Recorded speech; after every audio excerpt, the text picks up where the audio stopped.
एक दफा का जिक्र है, शमपुर गांव में बिट्टू नाम का एक मोची रहता था। वो बहुत मेहनती था, सारा दिन काम करता, लेकिन फिर भी घर का गुजारा बहुत मुश्किल से होता था। इसी के घर के पास इसके भाई मीठे का घर था। मीठे के पास बहुत से जानवर थे। मीठा और उसकी बीवी नसीबो कैंची बहुत अमीर थे, लेकिन वो बहुत लालची थे। एक दिन बिट्टू काम से घर आता है। बेगम ये लो आज की कमाई और खाना ले आओ, बहुत भूख लग रही है। छम्मो बिट्टू को खाना लाकर देती है। बिट्टू जी, मेरे भाई की शादी है कुछ दिनों में, मेरे पास पहनने के लिए कोई अच्छा सूट नहीं है। बेगम तुम्हें पता तो है कि हमारे पास इतने पैसे नहीं हैं। बिट्टू फिर तो मुझे पुराना सूट ही पहनना पड़ेगा शादी पर। अच्छा बेगम परेशान ना हो, मैं मीठे भाई से कुछ पैसे उधार मांग लूंगा। कुछ देर बाद बिट्टू मीठे के घर आता है। हाँ बिट्टू, कैसे आना हुआ? मीठे भाई मुझे पैसों की बहुत जरूरत है, कुछ पैसे उधार चाहिए, मैं आपको बहुत जल्दी वापस कर दूंगा। वैसे तो मैं तुझे पैसे दे देता, मगर असल में नसीबो बहुत बीमार है, उसके इलाज पर पैसे लगाने हैं। अरे मीठे मुझे क्या हुआ है? मुझे तो कुछ नहीं हुआ। देख रहा है कैसे इसकी भूलने वाली बीमारी बढ़ती जा रही है। बिट्टू को समझ आ जाता है कि मीठा इसे पैसे देने वाला नहीं। बिट्टू जाकर छम्मो को सारी बात बताता है। मुझे पहले ही पता था मीठे भाई ऐसे ही हैं, आप ही खामे उनसे पैसे लेने चले गए। फिर अगला दिन होता है। बिट्टू दुकान पर जाता है। सारा दिन वो बहुत उदास बैठा रहता है। तभी कम्मो वहाँ पर आता है। ये ले बिट्टू, जल्दी से ये जूता ठीक कर दे, मुझे दावत पर जाना है। बिट्टू जूता ठीक कर देता है। भाई आपके 20 रुपए हो गए। अरे भाई हौसला कर, इतने पैसे तू क्या करता है इतने पैसों का? भाई पहले ही बहुत कम पैसे मांगे हैं मैंने। नहीं नहीं, ये लो 10 रुपए, मेरे पास तो यही हैं। बिट्टू शाम को थक हार कर वापस आता है। बेगम मुझे माफ करना, लेकिन मेरे पास पैसे नहीं है तुम्हें सूट लेकर देने के लिए। कोई बात नहीं, मैं कोई पुराना सूट ही पहन लूंगी। आप बस कल जल्दी वापस आ जाइएगा, हमें शादी पर जाना है। दूसरी तरफ नसीबो कैंची छम्मो के भाई की शादी के लिए बहुत कीमती सूट बनवाती है। लग तो ऐसे रहा है जैसे तेरे भाई की शादी है। उस छम्मो ने तो कुछ लिया ही नहीं। तेरे पास इतना पैसा है, क्या करेगा तू इतने पैसों का? थोड़ी अपने भाई की मदद भी कर दिया कर।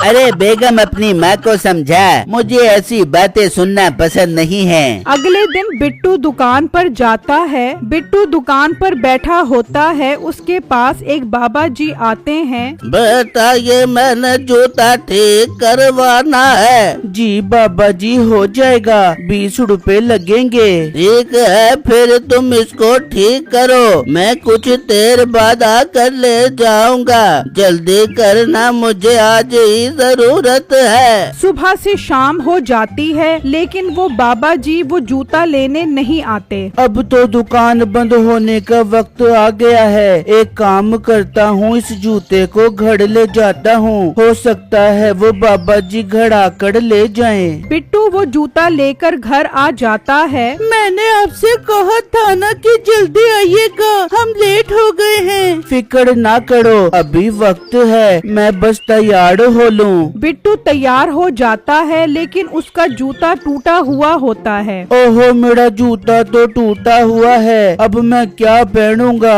आप दुकान से आते हुए जूता लेकर आए थे, वो ही पहन ले। नहीं नहीं, मैं ऐसे किसी का जूता नहीं पहन सकता। आप कल उन्हें बता दीजिएगा, मुझे यकीन है वो इस बात पर गुस्सा नहीं करेंगे।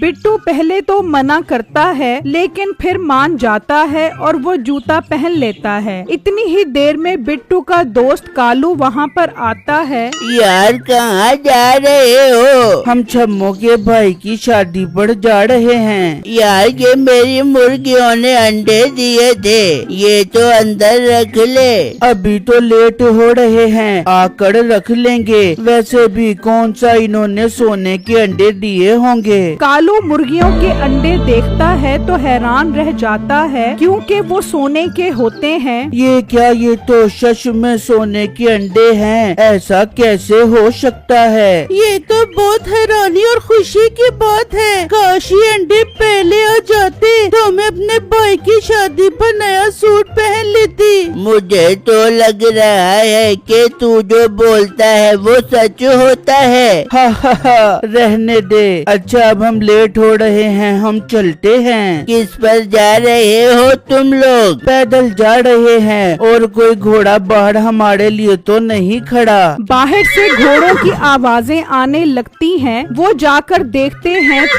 तो वहाँ सच में घोड़ा गाड़ी खड़ी होती है। मुझे तो अब पूरा यकीन हो गया है कि जो तू बोलता है वो सच हो जाता है। अच्छा ऐसी बात है तो मेरे सामने कीमती सूट आ जाए। उसके सामने सच में बहुत कीमती कीमती सूट आ जाते हैं। छम्मो बहुत खुश होती है। बिट्टू जी सोने का हार भी मंगवा लो। बिट्टू सोने का हार मांगता है तो वो भी आ जाता है। बिट्टू और छम्मो बहुत खुश होते हैं। छम्मो वो कीमती सूट और हार पहनकर शादी पर जाती है। वाह मेरी बेटी कितनी प्यारी लग रही है। हाँ वैसे छम्मू तुम तो कमाल लग रही हो, इतना कीमती जोड़ा, इतना प्यारा और कीमती सोने का हार पहना हुआ है। इतनी ही देर में वहाँ नसीबो और मीठा भी आ जाते हैं। नसीबो छम्मो को देखकर बहुत हैरान होती है, जबकि मीठा बिट्टू के जूते हैरान खड़ा देख रहा होता है। छम्मो ये सूट और सोने का हार तूने किससे मांगा है? नहीं नसीबो बाजी ये मेरा अपना है। पूरी शादी में नसीबो हैरान और परेशान रहती है। शादी के बाद वो घर आ जाते हैं। मीठे आज तो छम्मो ने सोने का हार पहना हुआ था। हैं? क्या सच में उसने सोने का हार पहना हुआ था? हाँ वो भी बहुत बड़ा और कीमती। तूने ठीक से देखा नहीं होगा, वो पीतल का होगा। तुझे पहचान तो है नहीं सोने की। अब क्या मुझे पहचान नहीं है? कहाँ से आया होगा उसके पास? और तो और उसने इतना कीमती जोड़ा पहना हुआ था। हाँ मैंने बिट्टू को देखा था, वो भी बहुत शानदार चप्पल पहन के आया हुआ था। दूसरी तरफ कालू बहुत हैरान घूम रहा होता है। अरे कालू इतना बुखलाया कहाँ जा रहा है? कोई परेशानी है तो मुझे बता। अरे नहीं कम्मो ऐसी कोई बात नहीं है। दोस्त हूँ तेरा, बता दे मुझे क्या चल रहा है तेरे जहन में। अच्छा वैसे तो बिट्टू ने मुझे ये बात बताने से मना किया है, लेकिन सिर्फ तुझे बता रहा हूँ, आगे किसी को भी ना बताना, ठीक है? तू बेफिक्र हो जा, ऐसे समझ के तूने बात दरिया में फेंक दी है। कालू कम्मू को पूरी बात बताता है। मुझे तो यकीन ही नहीं आ रहा, ऐसे कैसे हो सकता है? दुनिया की कोई चीज भी मांग सकते हैं। हाँ कोई भी चीज, और वो चीज फौरन आपके सामने आ जाती है। कम्मू फौरन मीठे के पास जाता है। मीठे आज तो तेरे लिए ऐसी खबर लेकर आया हूँ कि तू याद करेगा। बता कम्मू जल्दी कर। नहीं आज की खबर तो बहुत खास है, आज मुफ्त में नहीं बताऊंगा। ठीक है तू ना बता। सोच ले ये खबर बिट्टू के बारे में है। हैं? बता क्या चाहिए जल्दी कर। बस 500 रुपए। तोबा है भाई। अच्छा ले 500 रुपए अब जल्दी बता। कम्मू मीठे को पूरी बात बताता है। ऐसा कैसे हो सकता है? मैं कैसे यकीन कर लूं? तूने आज बिट्टू के पाँव में वो शानदार जूता नहीं देखा था क्या? हाँ वैसे देखा तो था। मीठा बहुत हैरान होता है और सारा दिन सोचता रहता है कि अब कैसे वो जूता बिट्टू से लिया जाए। मुझे नसीबों की मदद लेनी पड़ेगी। उफ, अरे भाई क्या मुश्किल वक्त आ गया है मुझ पर। मीठा नसीबों के पास आता है। बेगम मेरे पास तेरे लिए कैसी खबर है कि तू सुनकर चौंक जाएगी। मुझे पता है तेरी खबरों का? अब फिर से तेरे बकरों ने कोई नया करतब करके दिखा दिया हो बेगा? अरे नहीं नहीं, तू सोच रही थी ना कि छम्मो के पास वो सोने का हार कहाँ से आया, मुझे पता लग गया है। हाँ तो जल्दी कर फिर बताना। मीठा नसीबो कैंची को पूरी बात बताता है। बस कर दे मीठे, खुद से कहानियाँ बनाना बंद कर दे। ये कोई फिल्म नहीं चल रही कि जो बोलोगे वो सच हो जाएगा। चल ठीक है, तू ना यकीन कर, देखती रह के फिर वो कैसे नई नई चीजें मांगते हैं उस जूते से। तू खुद सोच के तेरे पास वो सब कुछ होगा जो तुझे चाहिए। हाँ तो ठीक है, फिर मैं क्या कर बेबू? तू उनके घर बहाने से जा और वो चप्पल लेकर आ जा। फिर अगले दिन नसीबो कैंची छम्मो के पास जाती है। नसीबो बाजी आप यहाँ कैसे आई हो? क्यों मैं बड़ी बहन के घर नहीं आ सकती क्या? जी नसीबो बाजी आप जब चाहो आ सकती हो। मुझे तो खुशी होती है जब आप आती हैं। मैं आपके लिए कुछ खाने के लिए लेकर आती हूँ। छम्मो किचन में जाती है तो नसीबो मौका देखते ही सामने वाला जूता लेकर निकल जाती है। ये देख मीठे, मैं ले आई हूँ जूता, चल अब जल्दी पहन और बोल। मीठा वो जूता पहन लेता है। मेरे सामने कीमती जवाहरात आ जाएं। मीठे के सामने कुछ नहीं आता। कुछ और मांग के देख मीठे। मेरे सामने बहुत सारे मजेदार खाने आ जाएं। इस दफा कुछ नहीं होता। मीठा सोचता है कि वो कम्मू से पूछ के आता है कि आगे क्या करना है। मीठा कम्मू के पास जा रहा होता है कि रास्ते में उसे बिट्टू नजर आता है। मीठा बिट्टू के पाँव में देखता है तो उसने शानदार जूता पहना होता है। अगर ये जूता बिट्टू ने पहना हुआ है तो मैंने क्या पहना है? मीठा अपने पाँव की तरफ देखता है तो उसे एहसास होता है कि उसने बिट्टू का पुराना टूटा हुआ जूता पहना हुआ है। मीठा घर आ जाता है। मेरी बेगम तो इतनी समझदार क्यों है? बस मैं बचपन से इतनी समझदार हूँ, बार बार न कहकर मुझे शर्म आती है। तुझे पता है तो कौन सा जूता उठाकर लाई है? ये बिट्टू का टूटा हुआ पुराना जूता है। हाँ तो गलती तो सबसे हो जाती है, अब मैं तेरी मदद नहीं कर बेबूंगी। ठीक है, मर्जी है तेरी। तू चाहती ही नहीं है अपनी मनपसंद चीजें लेना। तुझे अंदाजा भी है तो उस चप्पल से दुनिया की कोई भी चीज मांग सकती है। अच्छा मैं जा रही हूँ दोबारा, और वापस कर ये जूते।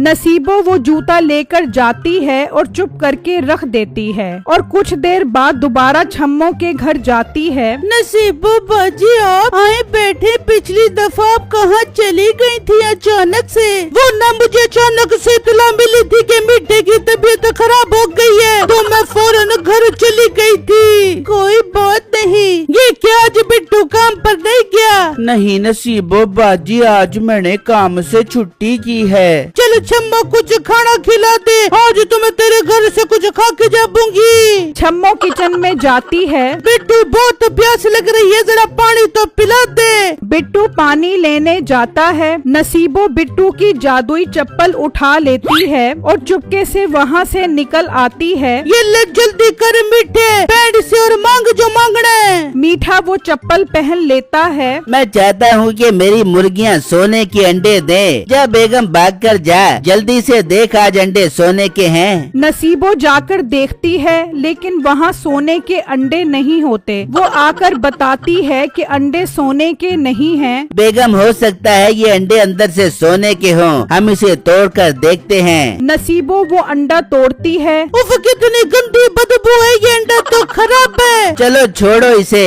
हम कुछ और मांग कर देखते हैं। मुझे 2 बकरे चाहिए। नसीबो जाकर देखती है तो उनके बकरे ही गायब हो चुके होते हैं। ये क्या हो रहा है? ये तो उल्टा पड़ रहा है। तू जल्दी से जा और जाकर कम्मू को बुला करा, उसे जरूर पता हो बेगा कि कैसे इस्तेमाल करना है इस जूते को। मीठा जाता है और कम्मू को लेकर आता है। मुझे लगता है इसे ऐसे बोलो, चप्पल चप्पल मुझे ये चाहिए। हाँ ऐसा करके देखते हैं। चप्पल चप्पल मेरी मुर्गियों को सोने का बना दे। वो देखते हैं कि मुर्गियाँ मर गई होती हैं। ये क्या हो गया मीठे, तेरी मुर्गी तो मर गई। चप्पल चप्पल मेरा घर सोने का बना दे। मीठे की चप्पल उसके पाँव से निकलकर उसे मारने लग जाती है। वो उसे मारते मारते गांव के चौक पर ले आती है। चौक पर बहुत लोग इकट्ठे हो जाते हैं। ये क्या हो रहा है? ये चप्पल मीठे को क्यों मार रही है? कम्मू तुझे तो पता होगा, बता ये चप्पल मीठे को क्यों मार रही है? मुझे कुछ नहीं पता कालू। ये सब बिट्टू और छम्मो भी देख रहे होते हैं। वो पहचान लेते हैं कि ये वही जादुई चप्पल है। इतनी ही देर में वो बाबा जी जिनकी ये चप्पल थी वहाँ पर आ जाते हैं। रुक जा चप्पल, इसको इसकी सजा मिल गई है। तो चप्पल मारना बंद कर देती है। गाँव वालों, ये एक जादुई चप्पल थी जो मेहनती और ईमानदार लोगों की मदद करती है और लालची लोगों के साथ बुरा सलूक करती है। मैंने ये चप्पल इसलिए बिट्टू को एक दिन के लिए दी थी क्योंकि बिट्टू बहुत मेहनती और ईमानदार है। हाँ सच बात है, बिट्टू एक ईमानदार और मेहनती लड़का है। अब से हम सब बिट्टू से ही अपने जूते मरम्मत करवाया करेंगे। मीठे को तो इसकी लालच की सजा मिल गई है। चल मीठे अब यहाँ से निकल, इससे पहले के गांव वाले तेरी मजीद दुर्गत बनाएं। फिर वो मायूस वहाँ से चला जाता है। नसीबो और मीठा अपने मरे हुए जानवरों के पास बैठे रो रहे होते हैं, जबकि बिट्टू का अब मोची का काम बहुत अच्छा चलने लग जाता है।